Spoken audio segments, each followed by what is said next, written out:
Western Australia. Joining me now is Liberal Senator from Victoria, Jane Hume.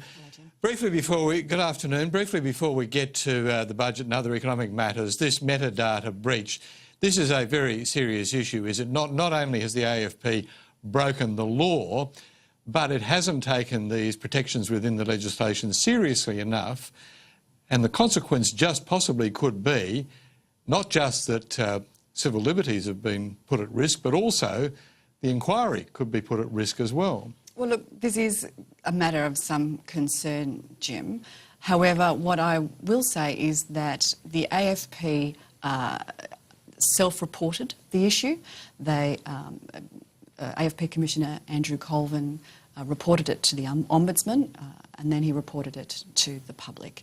The AFP have undertaken an internal review and have changed their internal procedures appropriately, and now really it's in the hands of the Ombudsman, and we really need to wait for the Ombudsman to do its audit, to undertake its audit and to report back before we make any further decisions. Let's turn now to the GST inquiry that the Productivity Commission will be conducting, announced by Treasurer Scott Morrison today.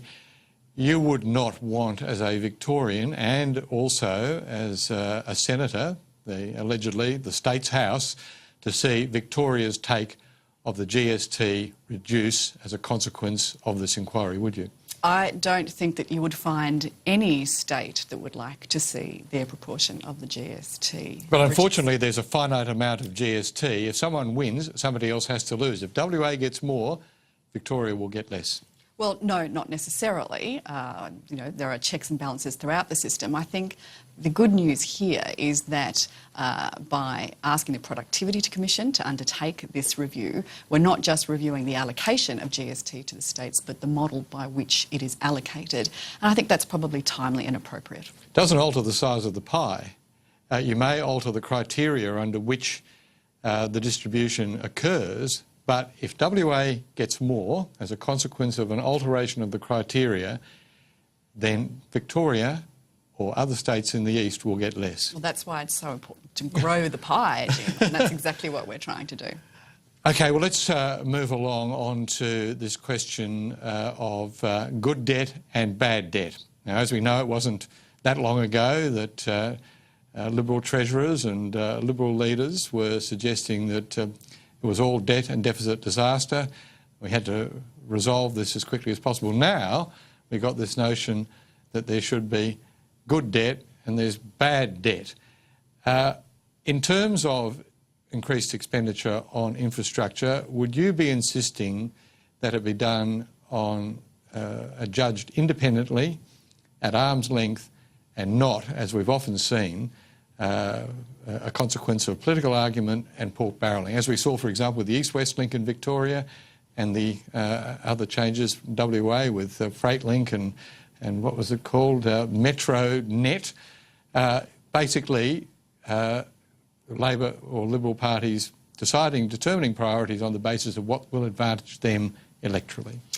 I think it's worth taking the argument a step back, Jim, and talking about the good debt versus bad debt argument itself. And what we're really discussing here is the presentation in accounts of debt accrued for capital expenditure versus debt accrued for current expenditure. And that's perfectly logical and intuitive. I think that all households think differently about their debt. But in terms of no one's disputing that. The accounting principles are fine. It's used in New Zealand, Canada, indeed in many of the states as well. It's the way in which the money, as a consequence, is dispersed.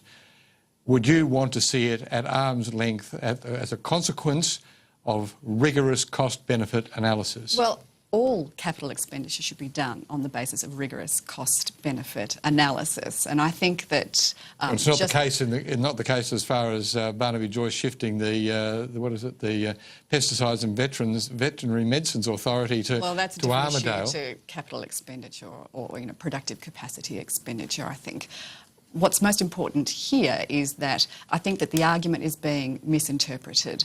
Just because you account for capital expenditure debt accrued differently or separately to current expenditure debt, that doesn't necessarily let governments off the hook when they make a capital investment. It still has to be done with appropriate scrutiny and due diligence. And the best example, of course, is in Victoria, you know, the Wonthaggi desalination plant, I think is possibly the best example. I mean, that theoretically, because it was capital expenditure on an infrastructure project, could be construed as good debt. Now, we all know that that was an ill-considered and ill-conceived and poorly executed capital investment that hasn't returned for the government, and yet the debt sits on the government's balance sheet. So governments aren't off the hook just because you account for the expenditure differently. Aren't you making the argument then for a proper independent authority, effectively with the powers and independence of the Reserve Bank to judge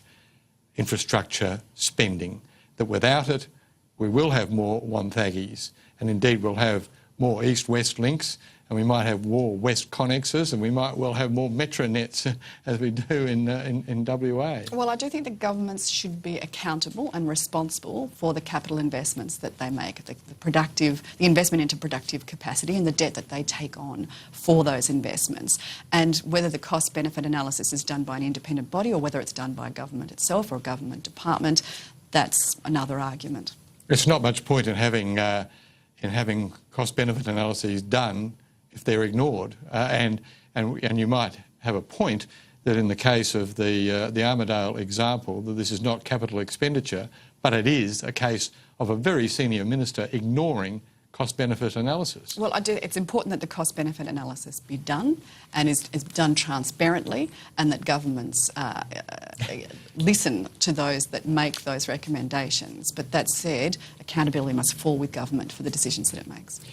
Now, we expect this week to have an announcement from Education Minister Simon Birmingham to deal with university funding. All the indications are that it means that students will be paying more for their education than they have been already. Doesn't this run the risk for the Coalition of putting you back where you were and reviving memories of the 2014 budget, which one of the reasons for putting Malcolm Turnbull into the Prime Ministership was to escape the thrall of that? I think that's drawing a bit of a long bow. I do understand that the issue is contentious. Well, and the Labor Party's already raised the spectre of $100,000 university degrees again, yes, which is exactly what they said in the wake of the 2014 budget. Well, that's another scare people's memories. That's another scare campaign by the Labor government. To a degree, anyway. I mean, the most important thing is that we have accessible and affordable and sustainable higher education system. The number of university students has increased dramatically in the last few years. The loan system that we have now is one of the most generous in the world. We have to make sure that our higher education system stays sustainable into the future. Minister Birmingham is meeting, my understanding is that he's meeting with the Vice-Chancellors of Australian universities tomorrow to discuss a potential model. I don't think it's worth speculating on what that exact model might be just yet. I think that will be released in the fullness of time. One final question, because we are running short of time. In terms of the good debt and bad debt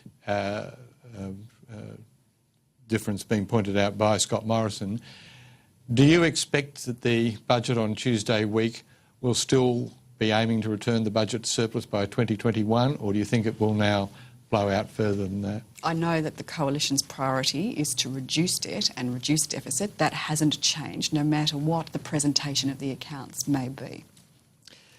Thank you very much. Jane Hume, Thanks, Senator for Victoria, Liberal Senator for Victoria. Thank you. Appreciate your time this Sunday afternoon. Pleasure, Jim.